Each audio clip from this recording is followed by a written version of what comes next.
Bible Challenge 365, Day 145, Job, Chapter 28. Surely there is a vein for the silver, and a place for gold where they fine it. Iron is taken out of the earth, and brass is molten out of the stone.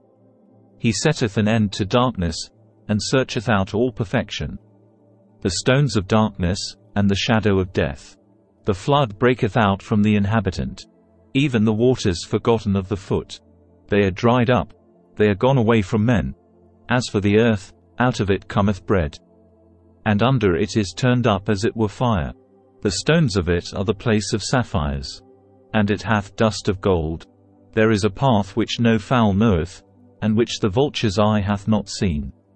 The lion's whelps have not trodden it, nor the fierce lion passed by it. He putteth forth his hand upon the rock. He overturneth the mountains by the roots. He cutteth out rivers among the rocks. And his eye seeth every precious thing. He bindeth the floods from overflowing. And the thing that is hid bringeth he forth to light. But where shall wisdom be found? And where is the place of understanding? Man knoweth not the price thereof, neither is it found in the land of the living. The depth saith, It is not in me. And the sea saith, It is not with me. It cannot be gotten for gold, neither shall silver be weighed for the price thereof. It cannot be valued with the gold of Ophir, with the precious onyx, or the sapphire. The gold and the crystal cannot equal it, and the exchange of it shall not be for jewels of fine gold. No mention shall be made of coral, or of pearls. For the price of wisdom is above rubies. The topaz of Ethiopia shall not equal it, neither shall it be valued with pure gold. Whence then cometh wisdom? And where is the place of understanding? Seeing it is hid from the eyes of all living, and kept close from the fowls of the air. Destruction and death say, We have heard the fame thereof with our ears. God understandeth the way thereof, and he knoweth the place thereof. For he looketh to the ends of the earth, and seeth under the whole heaven, to make the weight for the winds. And he weigheth the waters by measure, when he made a decree for the rain, and a way for the lightning of the thunder. Then did he see it, and declare it. He prepared it, yea, and searched it out. And unto man he said, Behold, the fear of the Lord, that is wisdom. And to depart from evil is understanding. Job, chapter 29. Moreover Job continued his parable, and said, O that I were as in months past, as in the days when God preserved me. When his candle shined upon my head, and when by his light I walked through darkness. As I was in the days of my youth, when the secret of God was upon my tabernacle. When the Almighty was yet with me, when my children were about me. When I washed my steps with butter, and the rock poured me out rivers of oil. When I went out to the gate through the city, when I prepared my seat in the street. The young men saw me, and hid themselves. And the aged arose, and stood up. The princes refrained talking, and laid their hand on their mouth. The nobles held their peace, and their tongue cleaved to the roof of their mouth. When the ear heard me, then it blessed me. And when the eye saw me, it gave witness to me. Because I delivered the poor that cried, and the fatherless, and him that had none to help him. The blessing of him that was ready to perish came upon me. And I caused the widow's heart to sing for joy. I put on righteousness, and it clothed me. My judgment was as a robe and a diadem. I was eyes to the blind, and feet was I to the lame. I was a father to the poor. And the cause which I knew not I searched out. And I brake the jaws of the wicked, and plucked the spoil out of his teeth. Then I said, I shall die in my nest, and I shall multiply my days as the sand. My root was spread out by the waters, and the dew lay all night upon my branch. My glory was fresh in me, and my bow was renewed in my hand.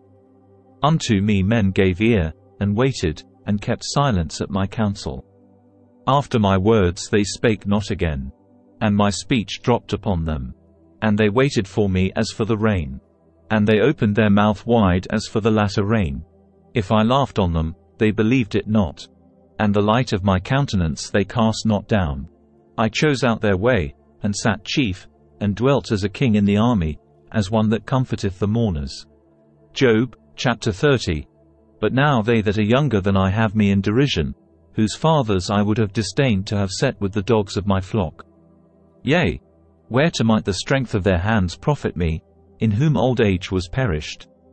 For want and famine they were solitary, fleeing into the wilderness in former time desolate and waste, who cut up mallows by the bushes, and juniper roots for their meat. They were driven forth from among men, they cried after them as after a thief. To dwell in the cliffs of the valleys, in caves of the earth, and in the rocks. Among the bushes they brayed. Under the nettles they were gathered together. They were children of fools, yea, children of base men. They were viler than the earth. And now am I their song, yea, I am their byword. They abhor me, they flee far from me, and spare not to spit in my face. Because he hath loosed my cord, and afflicted me, they have also let loose the bridle before me. Upon my right hand rise the youth. They push away my feet, and they raise up against me the ways of their destruction. They mar my path, they set forward my calamity, they have no helper. They came upon me as a wide breaking in of waters. In the desolation they rolled themselves upon me. Terrors are turned upon me. They pursue my soul as the wind. And my welfare passeth away as a cloud. And now my soul is poured out upon me. The days of affliction have taken hold upon me. My bones are pierced in me in the night season. And my sinews take no rest. By the great force of my disease is my garment changed. It bindeth me about as the collar of my coat. He hath cast me into the mire, and I am become like dust and ashes. I cry unto thee, and thou dost not hear me. I stand up, and thou regardest me not. Thou art become cruel to me. With thy strong hand thou opposest thyself against me. Thou liftest me up to the wind. Thou causest me to ride upon it, and dissolvest my substance. For I know that thou wilt bring me to death, and to the house appointed for all living. Howbeit he will not stretch out his hand to the grave, though they cry in his destruction. Did not I weep for him that was in trouble? Was not my soul grieved for the poor? When I looked for good, then evil came unto me. And when I waited for light, there came darkness. My bowels boiled, and rested not. The days of affliction prevented me. I went mourning without the sun. I stood up, and I cried in the congregation. I am a brother to dragons, and a companion to owls. My skin is black upon me, and my bones are burned with heat. My harp also is turned to mourning, and my organ into the voice of them that weep. Thank you for joining us on day 145 of our 365-day journey in the Bible Challenge 365 series. We're excited to have you with us as we explore the scriptures together over the course of a year. If you enjoyed today's episode, please don't forget to like, comment and subscribe. Your support keeps this journey going, and we can't wait to share more with you in the coming days. So, let's continue to learn, grow, and be inspired as we delve deeper into the Bible Challenge 365 series together. And stay safe, and stay blessed, and God bless.